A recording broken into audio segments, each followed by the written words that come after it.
ご視聴ありがとうございます。今回は最近買った道具11月をお伝えしたいと思います。1つ目、A&D の防滴デジタルノギス。比較的広い幅、フォークスパンを測りたくて導入しました。長いノギスって持ってなかったんですよね。信頼できるブランドの製品で極力リーズナブルなものを探してこれに行き着きました。300ミリまで測れる長さ、デジタルでサムローラー付き、軽く水がかかる程度なら問題なしの防滴仕様でお値段は2万円以下となってます。ステンレスボディに樹脂のディスプレイ部分、高級感こそないですがチープな感じはありません。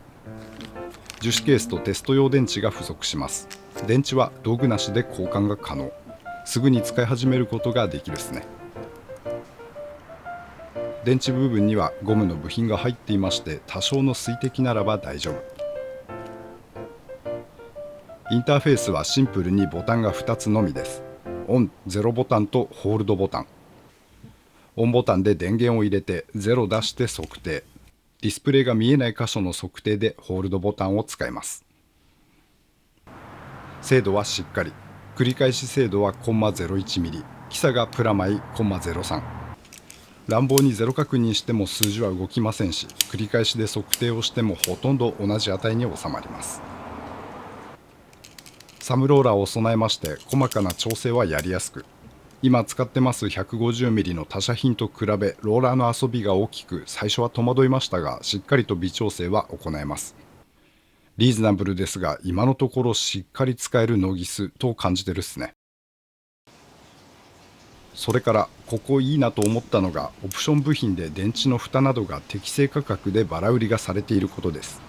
電池の蓋は310円、サムローラーも310円。いざって時の紛失や破損時にありがたいですね。不満点は手動でパワーオフができないということです。オンしかできず、電源がオフになるのは最後に動かしてから5分半後のオートパワーオフのみ。几帳面な性格なのか任意にオフができないというのは案外ストレスに感じたっすね。電池寿命は1年と他社と比べて短め。ここはご留意いただきたいポイントです。A&D のデジタルノギス。リーズナブルなデジタルノギスをお探しの方、ご検討ください。2つ目、スリーピークスの二刀流ニッパー KB150S。手前は薄い刃で樹脂のつら切り用、奥側は厚い刃で鉄線も切断可能というマルチに使えるニッパーです。最近アメリカの有名メーカーも似たニッパーを出してましたね。外観はこちらです。派手さは全くなく、むしろ地味なくらいですね。ただ個人的にスリーピークスって憧れのあるブランドでして、このロゴ入っているだけでかっこよく見えてしまいます。全長は 150mm。握った感じ、グリップの形からかシュッとした印象を受けます。独特な脂肪加工のされたグリップはさらっとしていますが滑りにくく、グリップの内側には単純なリターンスプリングがついてます。連続作業で楽できるっすね。特徴的な刃先がこちら。先から半分くらいまでがフラッシュカット用、奥半分が硬い線を切断する用となってます。先端が片刃で奥が両刃ってことっすね。刃の切り替わるところには段差がついていまして、説明ではここにタイラップの角を突き当てて切断するとなってます。実際にやってみますと、この程度の段差でもしっかりと突き当たったことは感覚から手に伝わってきまして、作業はやりやすかったです。ミスることもなさそう。確実な作業が可能です。先端側、切れ味は素晴らしく、電線を隠すモール切ってみたらサクサクと切れて楽しかったです。切断面も綺麗で、硬い線といっても限度はありますが、鉄線、ステンワイヤーなどは奥側でカット。スペック上は鉄線 1.9mm までの切断が可能です。今まで2本必要だったところをこれ1本補うことができる道具となってます。使ってみて意外と気に入ったのがこのスプリング。指を引っ掛けておくのにちょうど良いのです。落下防止、ニッパーを落としにくくなります。片刃のニッパーは落としてしまうと刃の先を潰しやすいので気を使うのですが、このスプリングに指引っ掛けておけば心配は少なめ。私スプリングってあんまり好きじゃなくてすぐに取っちゃおうかと思ってたのですが、これは気に入りました。ただ先端が開きっぱなしになってしまうので、何かキャップは探したいですね。願ってわけではないのですが、刃の先端側は本当にプラスチックを切るようです。鉄など硬いものは切っちゃいけない形ですね。ワイヤリングを解きたいとか少しでも無理させる用途には向きません。スリーピークスの二刀流ニッパー KB150S、 用途に合いそうでしたらお試しください。